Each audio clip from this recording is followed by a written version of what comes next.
Meanwhile, the camp of Senator Poe is hopeful that the COMELEC and banc will reverse the ruling of the second division on her disqualification case filed by lawyer Estrella Elamparo. Let's find out why from Freddie Abando. It was a week of mixed fortunes for Senator Grace Poe's bid for the presidency. Tuesday, the second division of the Commission on Elections disqualified Poe based on the petition of Elamparo Estrella questioning her residency and citizenship. Today, the Senate Electoral Tribunal upheld an early ruling that Poe complied with her residency when she ran for the Senate in 2013. It puts to rest the motion for reconsideration of petitioner Lito David to disqualify Poe as a duly elected senator.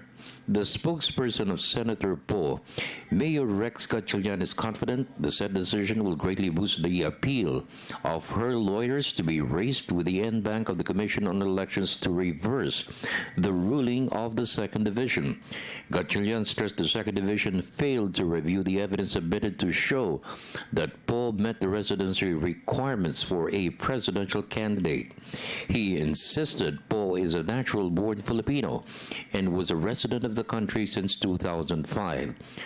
Political analyst Prospero De Vera said Poe is in the race until such time a final verdict is issued by the Supreme Court if the COMELEC en banc ruling upholds the second division decision. Gusto namin igiit na hindi pa siya disqualified. It's subject to appeal.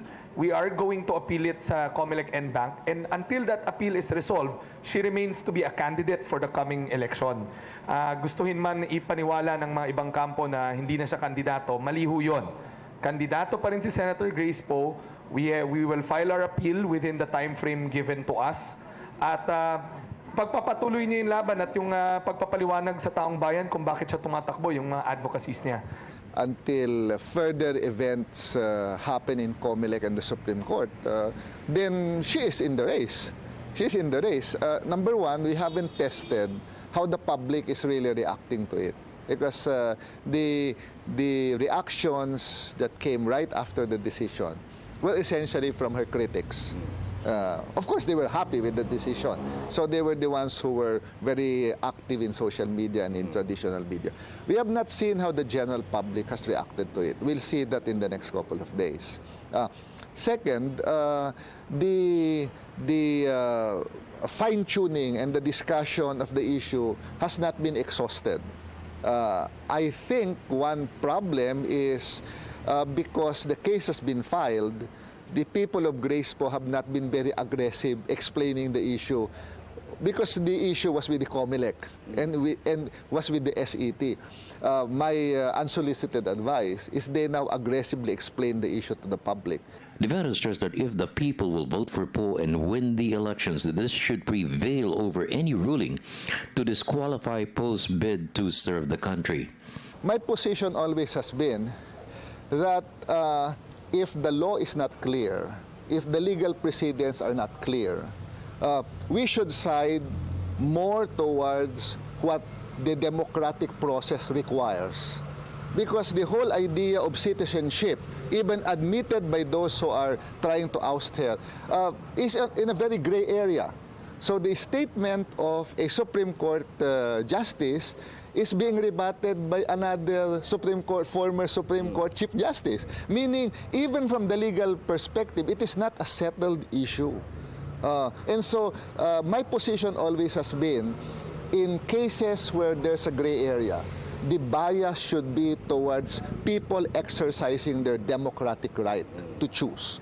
And in the same case as trying to penalize candidates because they put wrong numbers in their candidacy, I would tend to agree that it is an honest mistake and allow the aspirants to run for public office, both not only for Grace Poe, but for Digong Duterte also. That whole idea that the original candidacy was for mayor and therefore he should be disqualified. However, Buhay Party List Congressman Lito Atienza said that Poe should be disqualified for having acquired U.S. citizenship in 2001. The Bureau of Immigration issued an order July 2006 granting Poe and her 3 children in reacquiring their Philippine citizenship. Lawyer Raul Lambinos said Paul's husband, Mr. Llamanzares, is still an American citizen. The panel dismissed Lambinos' claim since Llamanzares voted in 2 elections to prove he is a Filipino citizen. Ang aking issue kay Senator Po, mas basic. She renounced her Philippine citizenship. Dito na ito nung ginawa na yun that I cannot vote for president. Somebody who has renounced me and my flag at sumumpa ka sa American flag. Handa mong ipagtanggol ang bandilang Amerika, sukdulang buhay mo, ialay mo. Based on that, she disqualified herself to many Filipinos like me.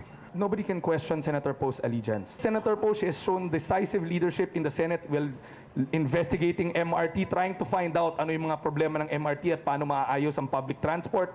Yun sa Mama Sapano, she stood up and she pointed out kung sino may mali at kung paano ho natin gagawin at itatama ho to. I feel that there is a foreign interference in the way she is going to manage her campaign for a fact that her husband is an American. And the children, the husband, we know what's the relationship between a husband and wife is. And I don't believe that the husband has nothing to do with the way the campaign is now being run. Her husband is a Filipino. Not many people know that her husband has voted in the previous elections. So how can you vote in the previous elections if you are not a Filipino? 2013? Yes, the husband has voted in previous elections. Not many people know that. So it's not true that the husband is not a Filipino. They have exercised their right to vote. For the People's Television Network, this is Freddie Abando reporting.